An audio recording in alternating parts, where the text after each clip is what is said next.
Здравейте и добре дошли в новото ни видео. Тук му пристигам на село и виждам, че вече е паднала и слана, което явление виждам за първи път тази година. Това е разхвърляния ни двор.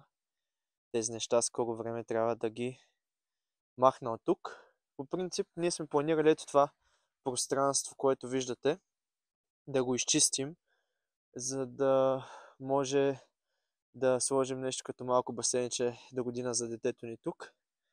И така, поръчахме си климатик, който ще стои ето там горе и се надяваме до понеделник да дойде.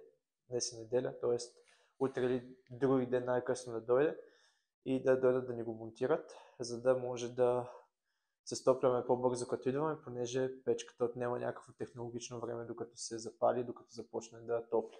Другото, което започнахме да шпакловаме и кухнята, като вчера съм нанесъл, бяхме двамата с Мария, нанесохме първа ръка на стените и днес ще продължим с останалата част от кухнята. Ето тук, нагоре, виждате мрежата, още се вижда на места, около вратата.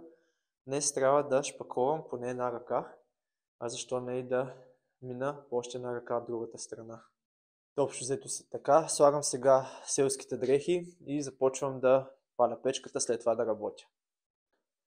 Първо трябва да изчиста пепелта от последните изгорели дървета, които е останала, и след това ще продължа нататък.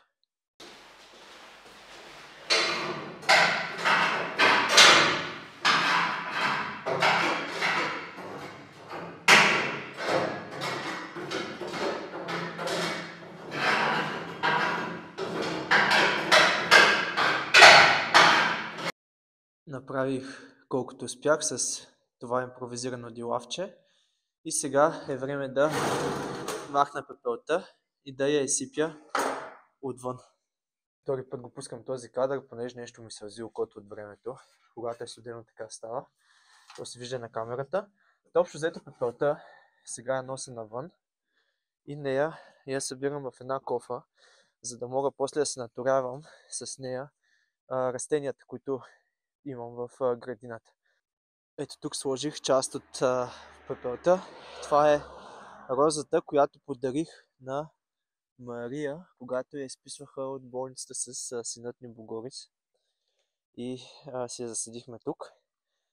А другата част я оставих на онази смичка е там долу, която всъщност е единствената, която ни даваше грозде това лято. Единствената, която за момента ще я запазим и поддържаме. Ето тук е другата част. Вече слънцето започва да се показва по-смело и със сигурност ще се постопли, но вътре трябва да запаля печката, защото иначе вътре не мога да разчитам на слънцето. Печката е запалена, ще ми е топло, а сега започвам да организирам леко стаята и да започвам с шпакловането на стените. Ето тези стени тук. И евентуално да мина по още една ръка на стените, които вчера ги шпакловахме с Мария.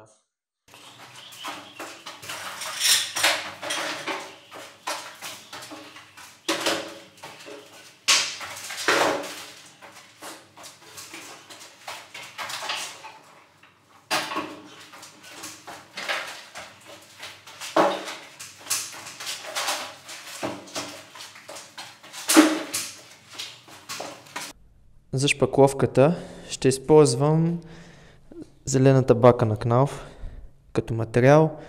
Една бъркалка ми трябва, водичка около 100-150 мл за малко повече от половин кофа материал, нож, валяк за разнасянето на шпакловката и маламашки и шпакли, които ще ми служат като допълнителни инструменти.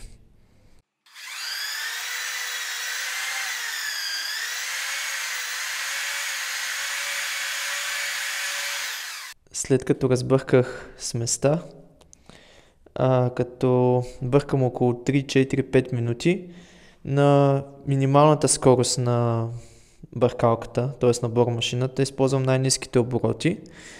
Вече съм готов да започна да шпакловам, обаче съм решил да не ви показвам самият процес, защото просто аз не съм толкова добър шпакловчик, ще ми отнеме повече време. Ако искате да гледате правилният начин за шпакловане, може да видите други канали в интернет, има хора, които много по-добре могат да го правят и да обясняват. Аз просто ще го направя и накрая ще ви покажа крайният резултат.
Сега, на мен ми остава да поправя част от местата, където не е могло да покрие добре материала.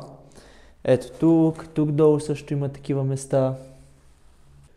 Ето тук виждате, просто материалът не е могъл да покрие и сега ще му удара по още една ръка, за да стане съвсем добре. Така че започвам. Това нещо аз няма да го снимам. По-скоро вече следващата дейност, която ще правя, нея ще я снимам, понеже това според мен ще бъде скучно.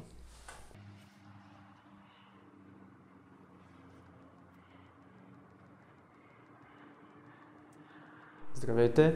Днес дойдохме тук, за да поставим лайсните на пода, понеже ние направихме половината стая, но понеже поръчахме вече мебели и леко идеите ни се различиха от това, което бяха първоначално, ще трябва да сложим лайсни в цялата стая.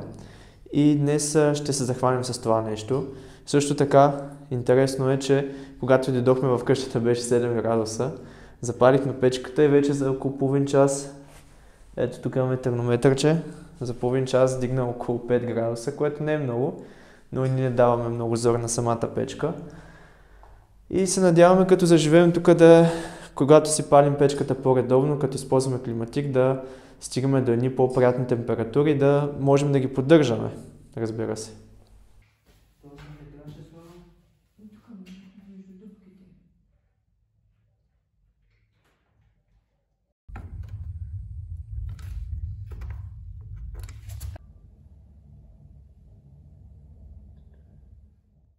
Сложихме лайсните, които имахме, обаче има един проблем, че не сме взели една допълнителна лайсна и сега трябва да ходим до Плевен за снатки и за лайсна да може да си ги сложим до края в стаята, напълно всичко да е готово, преди да дойдат мебелите и се надявам да стане, що е добре. Всъщност стените като са криви и пода като не е толкова прав, има луфт, или както се казва, фуга, всъщност. Фуга между лайсните. Тук всъщност не е лепено още, така че това е нормално да е така. Ама доста се озорихме с тези силикони моментни лепила. Не стана най-доброто нещо, което може да се случи, ама пак е по-добре, отколкото без лайсни, все пак. Така, днес ще шкуря стените в кухнята, но преди да започна, искам да ви кажа, че преди да нанесем шпакловката, грундирахме стените с ето този материал на Knauf Tiefen грунт, мисля, че се казва. Понеже той става и за външни условия, за вътрешни, силен грунт е и мисля, че ще ни държи шпакловката здраво към стената. А сега за шкуренето си хващам жирафа на Райдер, който ми свърши добра работа в хола. И там, където има ъгълчета, където има по-недостъпни места за питата, ще използвам ръчна шкурка 240, може и 220, може да ги намаля надолу. А тук сме взели, мисля, че тази е 220 обикновена шкурка. Те са малко по-различни между другото, понеже видяхме, че се продават предимно такива в магазините. Опитахме се да намерим специално за нашия жираф на Райдер, но не можахме дори в големите вериги магазини. Така че си прихващаме работата с тази шкурка и ще видим докъде ще докараме.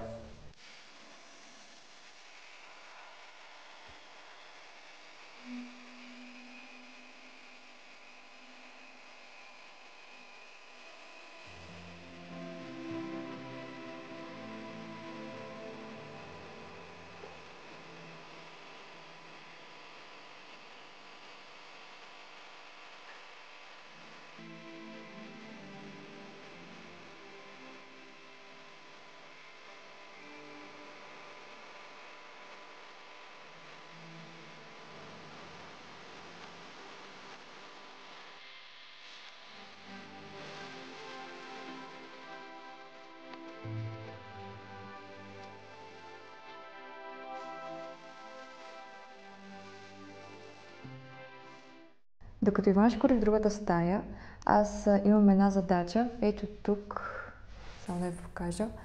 Ето тук горе, докато човек, който ни слагаше кабелите и ни вързваше, докато ни слагаше контактите и ни вързваше кабелите всъщност, направи малко дупчици, Иван го шпаклува, ще трябва да го изкуря и да го боядисам, нали, в цвета на стаята.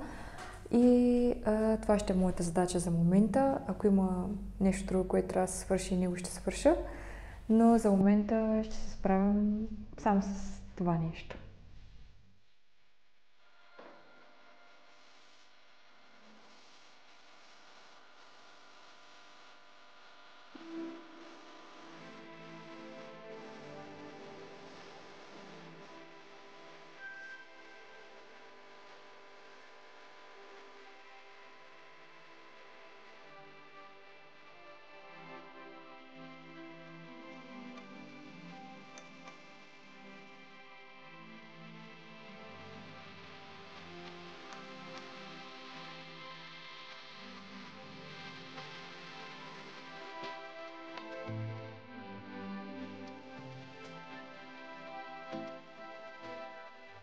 Добро утро от мен.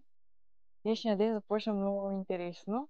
Всъщност, ние отидохме да заредим колата преди да дойдем до село и намерихме точно до бензиностанцията едно малко същество. Ето това кученце. Ето го.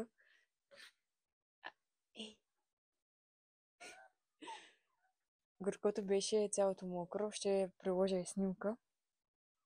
И беше много гладно. Искаш да влезе в самата бензиностанция, вътре да се стопли. Обаче в тази бензиностанция шефовете на хората се карали, че да не го пускат вътре, нали, за да не мърси. Дори се карали на хората, че са ги хранили и те са били 8 кученца, макар че ние видяхме само това маничкото. И един човек, просто персонала, само го побутна с крак, за може да не влезе вътре, съответно да не им се карат. Обаче започна да плаче много силно и започна да куца и на нас много ни стана мъчно за самото същество и решихме да го вземем тук на село, за временно поне, да може да го стоплим, да може да го нахраним, да може да го обезпаразитим. и го направихме вече.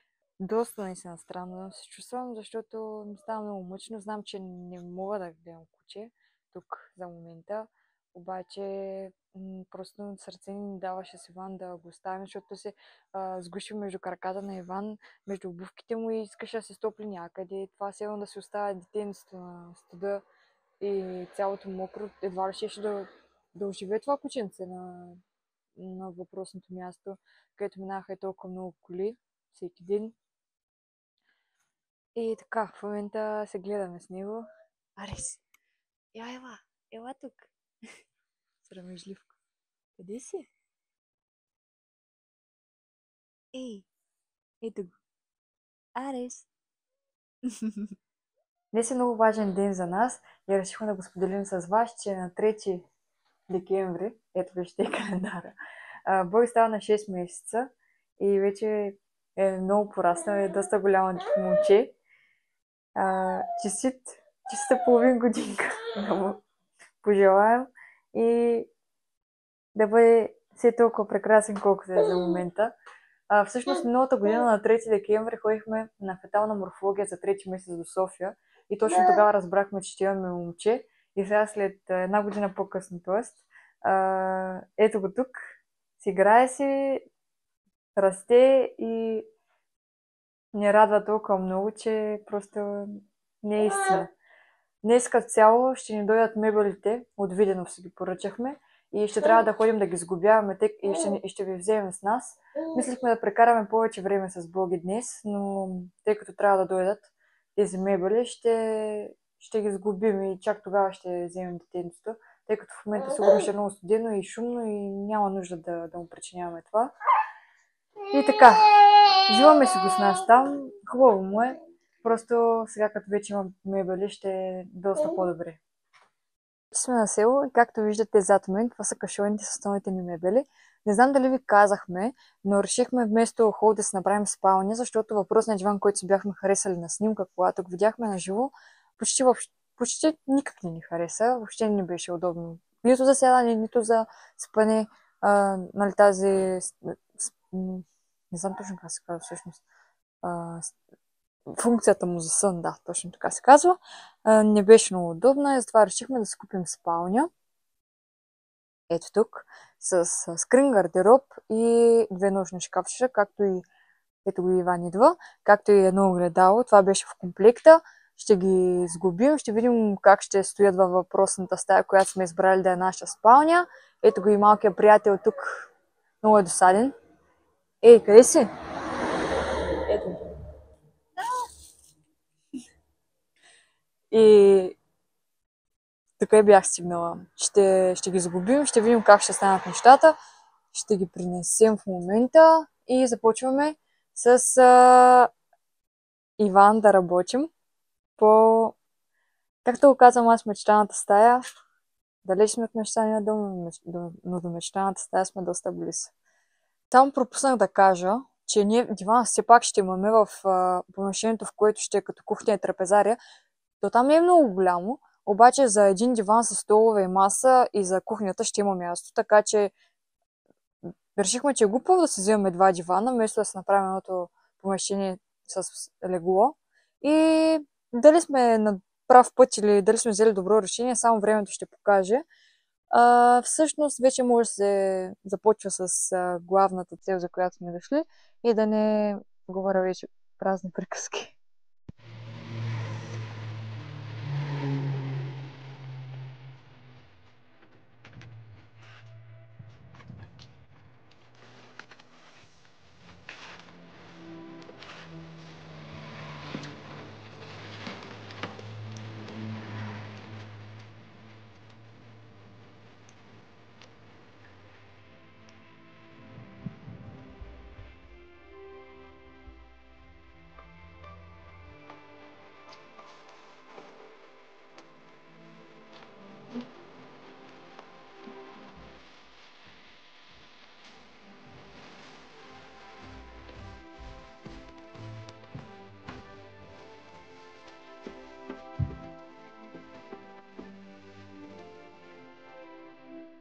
Време е да разпакетираме пакетите Това, което забелязахме, е, че на самите кашони не пише какво има вътре. Затова първо ще извадим кашона, където поне са написали, че вътре е книжката. Нали, това го смятаме малко като минус, но ще видим, ако в книжката всичко е окей и пише кой кашон какво е, ще е супер, да не трябва всичко да разпакетираме, после да ги оставяме на страни и така нататък. Между другото, хубавото на Мебели Виденов, нали, е, че ги пакетират в малки кашончета, не знам как ги правят точно частите и примерно дори и сам се справих да принеса гардероб, спалня. Рано Мария носеше, мисля, че нощните шкафчета е огледалото. Така че това е много добре. Мисля, че за първи път поръчваме мебели. Това ми направи впечатление. Реших просто да го споделя сега с вас. А сега нека започнем с разпакетирането и да видим дали ще успеем поне една мебел да сгубим днес.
Сблъскахме се с нещо, което ни затрудни. Ето тези неща, които се слагат по този начин. Ето тук в тези дупчици. И съответно тези болчета. Реално, какво трябва първо да се направи, понеже предполагам, не сме само ние, които се затруднихме, но първо трябва да се направят дупчици тук, т.е. да се завие с винтоверта навътре и след това се слагат тези резби и се наглася ето така по него, влиза вътре, след което това се заключва и всичко е наред. Сега ще ви покажа.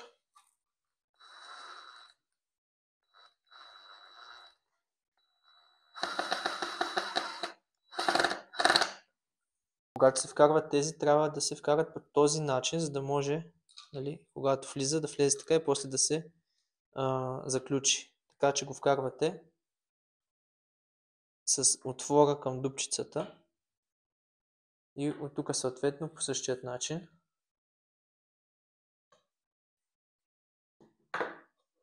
Малко ни е неудобно къде работим, но и сега вече обръщаме си ги ето така и слагаме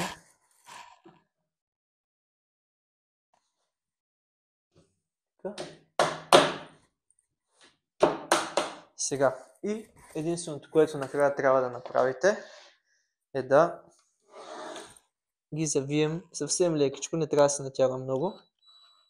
Ето тази част, която така не знам как се казва, но си спомням, когато разговаряхме секцията, че имахме проблем с нея и ги щупих, но сега, когато сме купили нещо ново, се сетих да проверя в интернет и това е добре, защото успяхме да го направим здраво. Ден 2 от сгубяването на мебели. Вече ето тук може да видите, че сгубихме скрина. Това ни отне 5 часа. Като цяло, според мен, малко много време ни отне. Ама, като за начинаещи, нямаше как по-бързо да станат нещата. Вчера ни ги доставиха в 12, някъде към 6 се тръгнахме, да сме започнали в 1 часа, евентуално да сгубяваме. Имахме разни проблеми, които споменахме малко по-рано в видеото. И така, днес продължаваме с гардероба и спалнята евентуално, ако ще успеем да е днес, ако не е в петък, мисля, че ще пада, когато ще им доставят матрака, ще сгубим и спалнята, да не успеем днес, но какво се случи. Аз нямам много големи очаквания. Вчера казахме, че не пише кои части в кои кашони са, защото са 10 кашона за целия спален комплект. Обаче, всъщност, после видяхме, че в схемите е напълно насяка е написано кое къде и какво ти трябва. Така че се извиняваме за недоразумението. Всъщност ние в началото не сме видяли, че го пише. После всичко изглеждаше наред и нормално и започна да върви малко по-лесно работата, като не се лутахме из кашоните. И така, сега започваме и пак ще ви показваме какво сме свършили. Ако имаме някакви затруднения, ще показваме как се решаваме проблемите.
Добро утро от мен. Ние сега с Богори сме в къщата и това е всъщност първият ни ден тук, цял ден, който ще стоим тук. Иван ти е на работа и ние с него ще се гледаме, ще се готвим и ще гледаме телевизия горе-долу, тъй като навали доста лошо времето. Аз иска да ви кажа, че от преди няколко вечера вече спим тук. И доста хубаво и приятно да имаш едно собствено място, на което да пренощуваш. Всъщност условията са критични, но пък ние сме доволни, че имаме дори това за момента. Може би зимата не беше най-благоприятният момент, в който да се нанесеш в селска къща, в която ние живеем 10 години. Ама така се случиха нещата, че то не пита. Като цяло успяваме да отопляваме доста добре тази стая, в която спим. Другите стаи са леко студени, но това си е нормално. Какво друго мога да ви кажа? Като цяло оправихме матрака, сложихме го. Ние бяхме снимали как го бяхме другите неща. С матрака, с подматрачната, всъщност не с подматрачната рамка, ами с вдигащия механизъм видяхме малко зор. Обаче се оправихме, сложихме и него. И вече се спим тук и се стоим с Богорис. Ще видим дали ще продължаваме по този начин или ще идваме за почивните дни, но пък за момента всичко е наред. И съм доволна от това, че успяваме малко по малко да съградим нашия дом. А сега с Боги искаме да ви покажем какъв подарък получихме за коледните празници от един новооткрит сайт на име Фаза 0. Ето това е нашият подарък. Това е коледно календарче за майстори. Той не съдържа шоколади. Ето, Боги, виж го. Искаш да го видиш ли?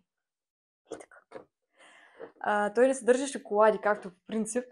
Той съдържа битове, държач за битове, слоничка за пипер, ако така се нарича, за черен пипер.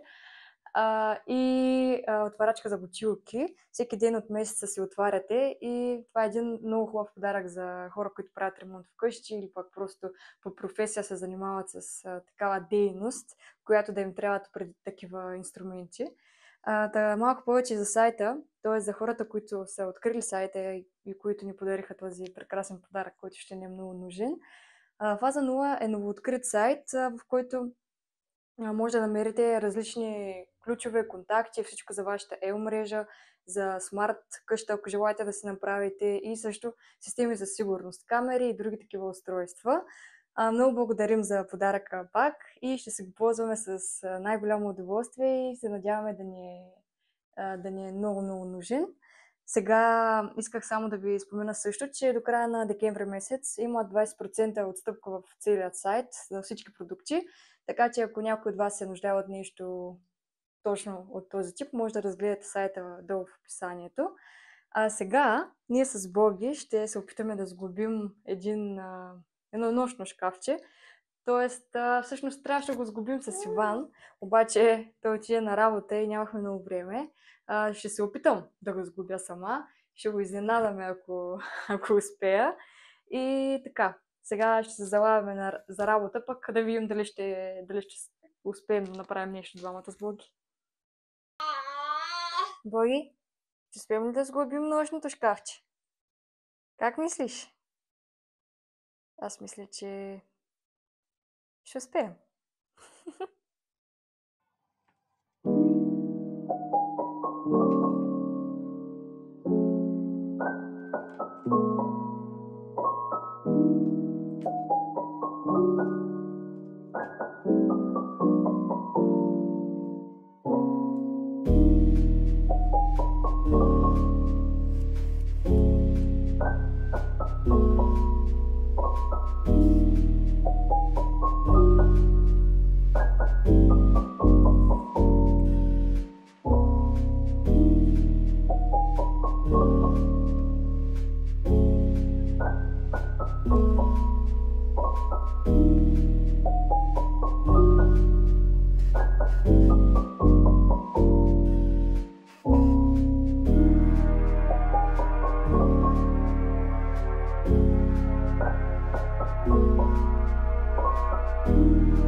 Сглобихме шкафа.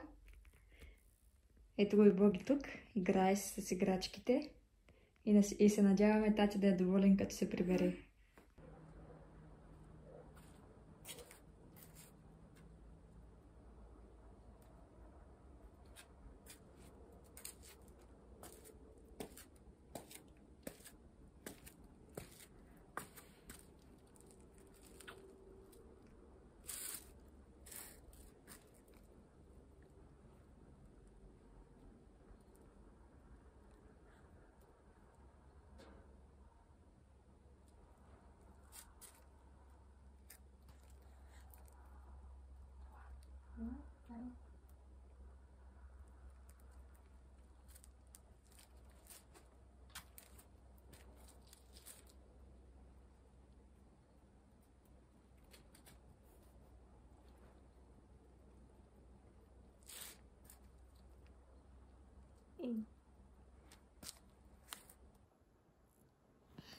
Ай.